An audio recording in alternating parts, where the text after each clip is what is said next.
Здравейте! Ако планирате да изнасяте за или внасяте от Украйна, очевидно е, че ще трябва да разберете каква е ситуацията по отношение на транспортирането на вашите стоки.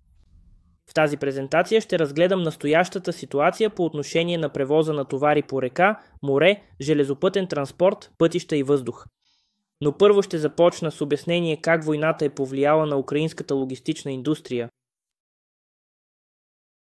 Началото на войната през февруари 2022 година доведе до сериозни смущения в транспортната система на Украйна. Морските пристанища на Украйна бяха и продължават да бъдат под непрекъснати атаки. Летищата бяха затворени още от първия ден на войната. Освен това, според Европейската бизнес асоциация, през 2024 година 53% от бизнеса са съобщили за преки щети от военните действия. Добрата новина обаче е, че над 40% вече са възстановили повредените си активи.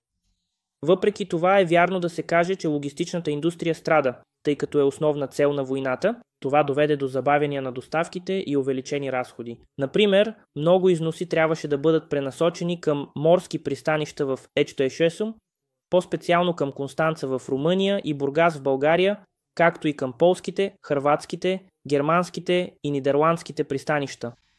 Въпреки че бяха намерени алтернативни маршрути за превоз, украинските износители все още се сблъскват с няколко проблема, а именно липса на пристанищен капацитет за претоварване на украинския износ и липса на складови площи за натрупване на партиди за превоз.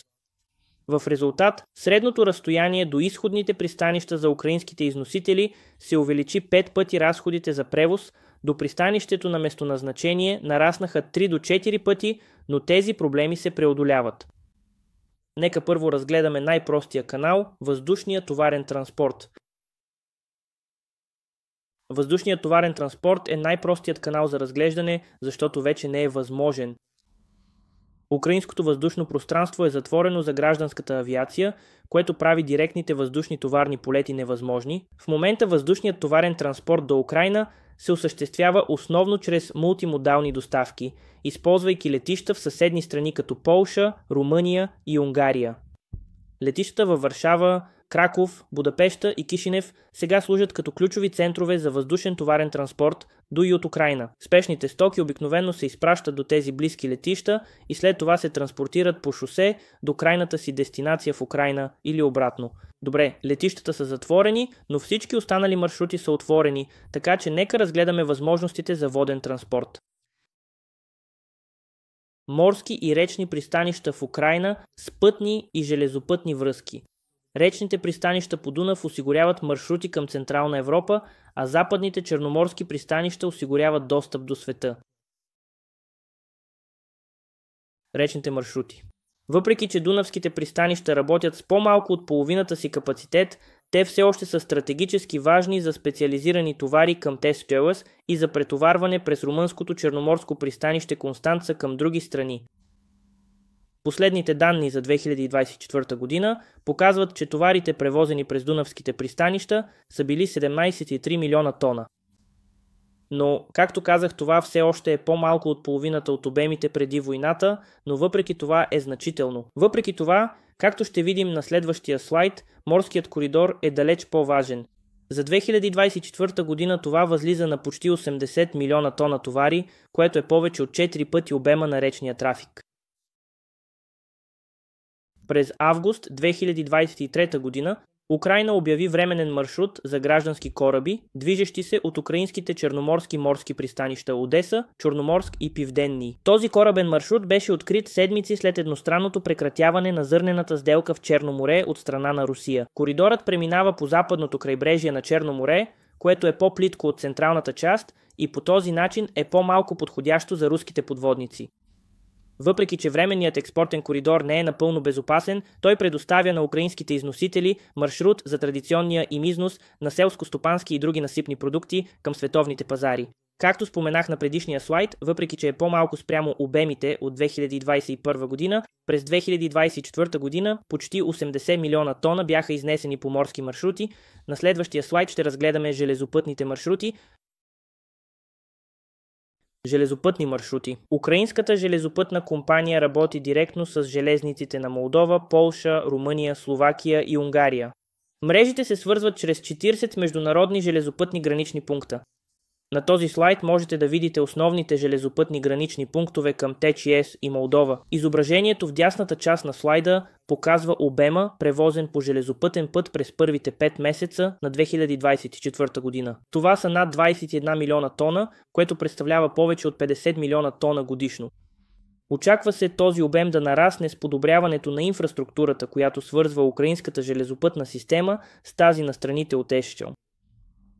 Повечето украински железници имат различно междурелсие от това в ЕС. Това прави връзките малко по-структурно трудни. За повече информация относно украинските железници, вижте връзката в описанието по-долу. Освен железниците, другият начин за сухопътен транспорт е, разбира се, по път. Ще разгледаме това накратко на следващия слайд. Вариантът за автомобилен транспорт представлява основен гъвкав канал за превоз на товари до и от Украйна.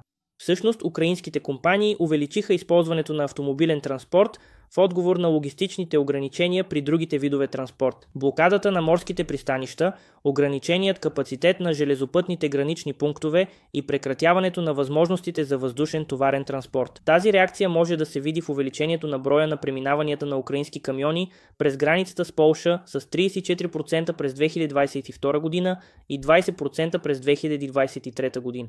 Въпреки това няма безболезнено решение, има дълги времена на изчакване за влизане в ТС, които често могат да се измерват в дни. Това води до неизбежно увеличение на разходите и нарушаване на веригите за доставки. ЕСОК е напълно наясно с тези проблеми и работи за тяхното облегчаване чрез своите солидарни коридори между ЕС и Украйна. Тези коридори са създадени за да улеснят товарните връзки между ЕС и Украйна. Ще обясня това малко по-подробно на следващия слайд. Като част от солидарния отговор на ТРДС към Украйна, Европейската комисия представи своя план за действие за солидарни коридори.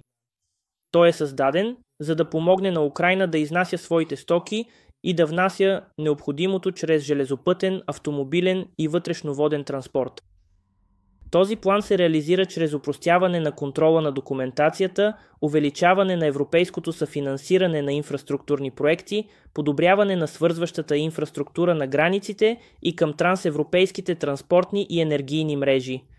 Днес солидарните коридори между ЧЕС и Украйна се превърнаха в жизнено важна линия за икономиката на Украйна. На следващия слайд ще видите колко важни и обхватни са тези солидарни коридори.